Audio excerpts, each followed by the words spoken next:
Lo que vamos a hacer acá es tratar de resumir en pasos prácticos esto que es un arte y una ciencia para que sea lo más fácil y entendible posible. Pero para esto tenemos que comenzar a entender un poco de teoría antes. Ya les había dicho lo del mito de los watts y vamos a comenzar a derrumbar esto.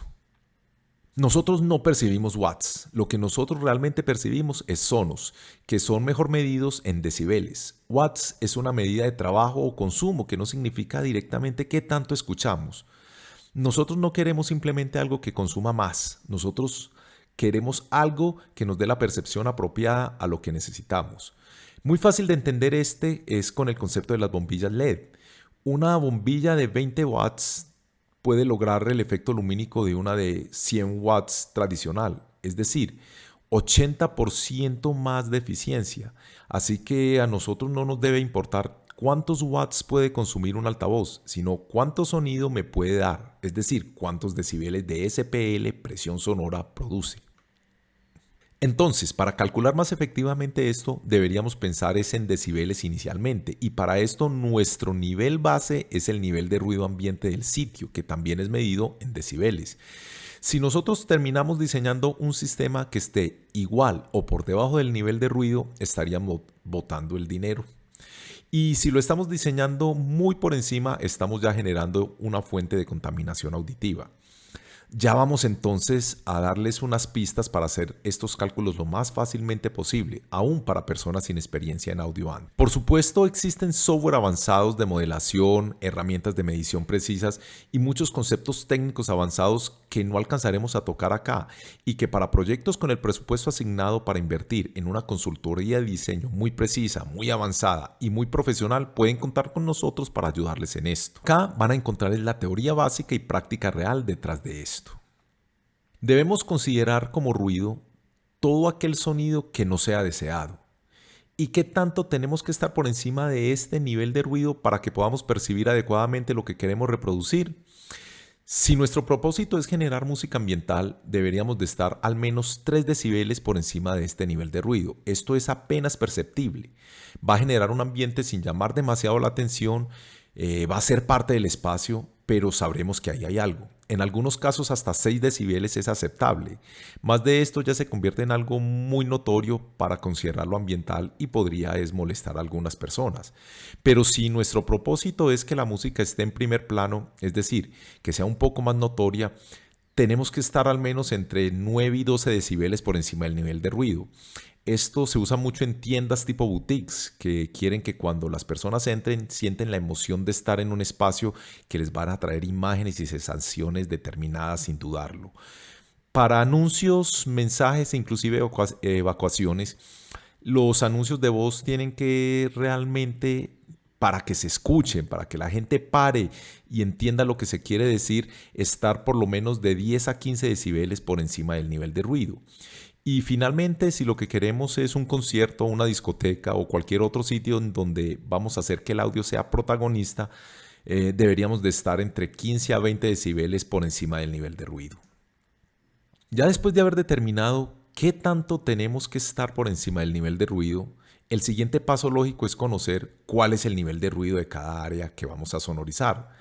Con un sonómetro bien calibrado se pueden tomar medidas muy precisas, pero si no se tiene el presupuesto para tomar estas medidas con los aparatos adecuados o si el sitio no ha sido construido, podemos usar una tabla que nos da una idea general de qué es lo que se ha encontrado normalmente de ruido en estos diferentes lugares. No se preocupen por memorizar estos valores que ven en la tabla, ya que al final de esta presentación les vamos a dar un link que lo van a poder descargar y allí van a estar todo esto indicado claramente.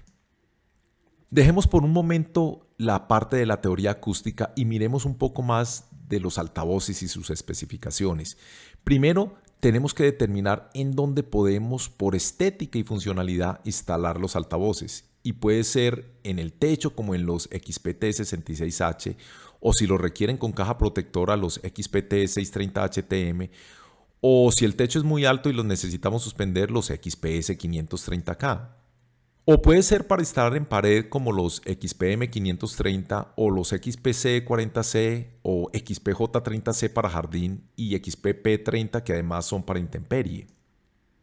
Ahora miremos la parte de las especificaciones técnicas. Como me imagino, Ya deben de suponer que lo primero que vamos a mirar es la eficiencia del altavoz, es decir, cuántos decibeles produce. ¿Cómo lo podemos hacer? Lo primero es tomar la hoja de especificaciones del producto y encontrar este dato. En este caso, tomaremos como ejemplo el XPT66H, un altavoz de alta eficiencia, y podemos ver que con un vatio a 1 metro de distancia nos va a dar 93 decibeles. Entonces, ¿qué pasaría cuando le inyectemos los 6 vatios de aguantes que este tiene? Esto se puede calcular con unas fórmulas matemáticas, pero tenemos una tabla que podrán bajar de nuestra página en donde al indicar los datos de potencia y sensibilidad nos va a dar el resultado. En este caso nos indica que con 6 vatios nos produce 101 decibeles cuando nos vamos a estar a 1 metro de distancia de este altavoz. Ahora, como el altavoz estará instalado en el techo y vamos a suponer que las personas van a estar a unos 3 metros de distancia de él, igualmente vamos a necesitar unos cálculos matemáticos que nos puedan sacar esta información. Pero fijémonos mejor en la tabla. Luego les explicaremos el manejo completo de esta tabla. Según esto, vemos que nos entregará a 91 decibeles. Este es el número que tenemos que comparar contra el nivel de ruido deseado para ver si sí es suficiente. O inclusive podemos bajarle potencia si fuera el caso. Pero antes de hacer esta comparación, sigamos mirando otro factor importante.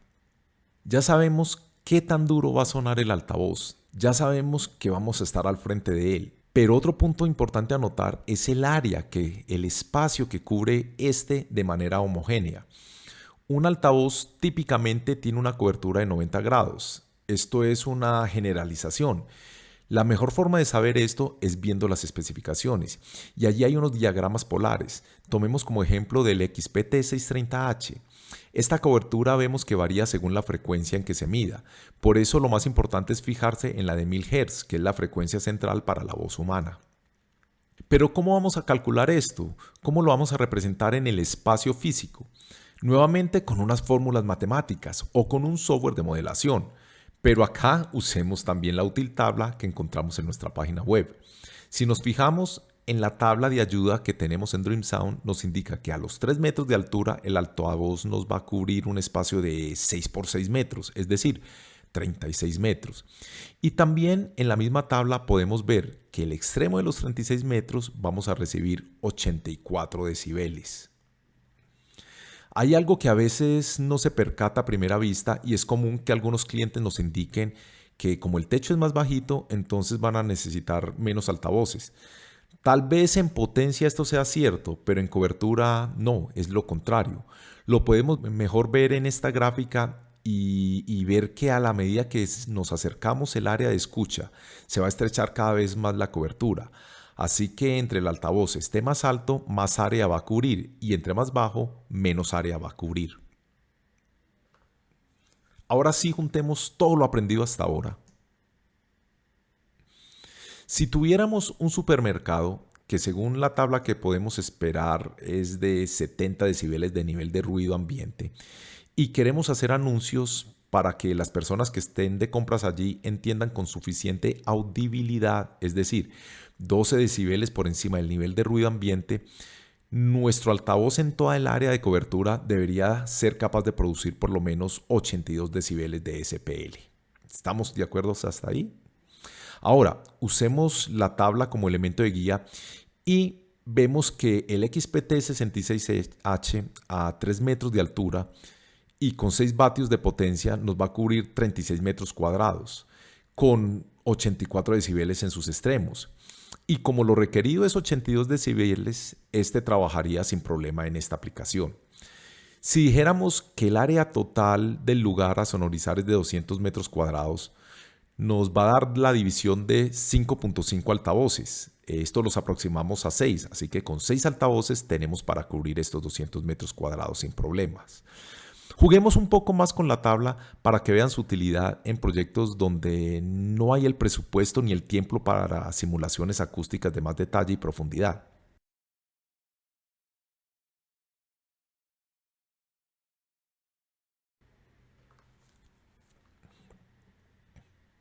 Ya regresando a la presentación, continuemos. Y otro aspecto importante a tener en cuenta en los altavoces es su respuesta de frecuencia. ¿Qué es esto? Pues resulta que los humanos nacemos escuchando sonidos entre 20 Hz y 20.000 Hz. A medida que vamos envejeciendo, vamos reduciendo este rango, pero esto nos sirve como un buen parámetro de medición. Siendo 20 Hz los sonidos más graves que percibiríamos y 20.000 Hz los más agudos. Nuestro centro y donde tenemos más poder de captación estaría entre 1000 y 2000 Hz, siendo no por casualidad el espacio donde se concentra la inteligibilidad de nuestras voces. Cuando busquemos un altavoz, tenemos que también tener en cuenta qué deseamos reproducir y que este altavoz cubra este rango de la mejor y más estable manera. Y esto lo vamos a ver en la respuesta de frecuencia, que tomando como ejemplo el XPT630HM, vemos que nos dice que está entre 60 Hz y 20.000 Hz. Pero es bueno que no nos quedemos solo con esto. Algunos usuarios más avanzados y que no quieren dejarse engañar revisan la gráfica de SPL versus frecuencia. Esta expresa mejor esto, ya que en muchas ocasiones en la tabla de especificaciones no nos dicen con qué grado de variación lo cubre, y hay ciertos productos que mejor ocultan esto para hacerse lucir mejor de lo que realmente son. Para una sonorización ideal, esta respuesta no debería tener variaciones significativas, desde la frecuencia más baja hasta la frecuencia más alta que puede cubrir el altavoz. Los altavoces de Dream Sound tienen otra característica importante para facilitar la implementación de un sistema de audio distribuido y son los taps de potencia. Imagínese que en una misma área las alturas de los techos varían o inclusive que los niveles de ruido varían y en algunas partes requerían 30 vatios de potencia, pero en otras con 7 vatios es más que suficiente. ¿Cómo haría yo para de una manera ágil o bajo un mismo circuito poder indicarle a cada altavoz exactamente cuánto quiero que le llegue de potencia? Esto lo podemos ver como en el caso del XPT630HT, que me indica que en la línea de 100 voltios puedo seleccionar la potencia a trabajar. Puedo escoger 30 vatios, 15 vatios o 7.5 vatios, solo con rotar una perilla selectora. Y ahí le indico cuánto deseo que este altavoz le pida al amplificador. Esto es muy útil en casos en donde un mismo circuito que cubre una misma zona voy a necesitar diferentes tipos de altavoces o el mismo altavoz a diferentes potencias. Ahora, ¿cómo voy a seleccionar el amplificador apropiado? Ya este es el siguiente paso.